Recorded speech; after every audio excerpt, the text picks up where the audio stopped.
கர்த்தருடைய நாமத்துக்கு ஸ்தோத்திரம் உண்டாவதாக. ஒருத்தர் கேட்டிருந்தாங்க, மனம் திரும்புதல் என்றால் என்ன அப்படின்னு என்னுடைய இதில் கேட்டிருந்தாங்க, வாட்ஸ்அப்பில். அப்போது நான் இதை குறித்து சொல்லணும்னு யோசித்தேன். மனம் திரும்புதல் என்றால் என்ன என்று பார்ப்போம். உங்கள் பாவத்திலிருந்து மனம் திரும்ப வேண்டும். நீங்கள் மனம் திரும்பாமல் போனால் அனைவரும் அப்படியே அழிந்து போவீர்கள் என்று லூக்கா புத்தகத்திலே 13ஆம் அதிகாரத்திலே 3:5 சொல்லப்பட்டிருக்கிறது. மனம் திரும்புங்கள் என்பது மனதை மாற்றுவது. அதன் விளைவாக இதய மாற்றம் மற்றும் திசை மாற்றம் ஏற்படுகிறது. அதாவது இதயம் மாற்றுறாங்க இல்லையா, இதய அறுவை சிகிச்சை செய்வது, வேறு ஒரு இருதயத்தை பொருத்துவது, இல்லை திசை மாற்றம் ஏற்படுகிறது.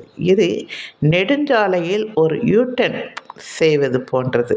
மனம் திரும்புவது என்பது, நான் செல்லும் பாதை எனக்கு பிடிக்கவில்லை, நான் செல்லும் திசை எனக்கு பிடிக்கவில்லை, இந்த பாதை என்னை எங்கு அழைத்து செல்கிறது என்பதை பார்க்கும் பொழுது அது எனக்கு பிடிக்கவில்லை என்று கூறுவதாகும். நீங்கள் இயேசுவை உங்கள் இரட்சகராக ஏற்றுக்கொள்ள வேண்டும். பைபிள் கூறுகிறது, அவரை ஏற்றுக்கொண்டவர்கள் எத்தனை பேர்களோ அத்தனை பேர்களும் அவருடைய நாமத்தின் மேல் விசுவாசமுள்ளவர்கள் கூட தேவனுடைய பிள்ளைகளாகும்படி அவர்களுக்கு அதிகாரம் கொடுத்தார் என்று யோவான் புத்தகத்திலே 1ஆம் அதிகாரத்திலே 12 சொல்லப்பட்டிருக்கிறது.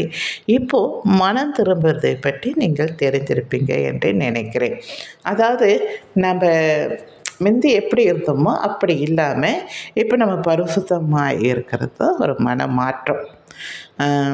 அப்புறமேட்டு நான் சொன்னேன் இல்லை, இப்போ நம்ம போகிற வழி சரியில்லை அப்படின்னா நம்ம ஒரு நல்ல பாதையை தானே தேர்ந்தெடுப்போம் இல்லையா?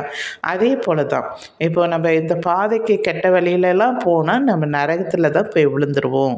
அங்கே என்ன ஆகும், நிச்சயமாக அழுதுட்டு பல்ல கடிச்சிக்கிட்டு அந்த எரியிற நெருப்பில் வெந்துக்கிட்டு ஒரு செகண்டு கூட நிம்மதி இல்லாமல் பெரிய நரகம்னா அது ஒரு கொடுமையான ஒரு வேதனை நிறைந்த ஒரு நரகம். அங்கே போகக்கூடாது.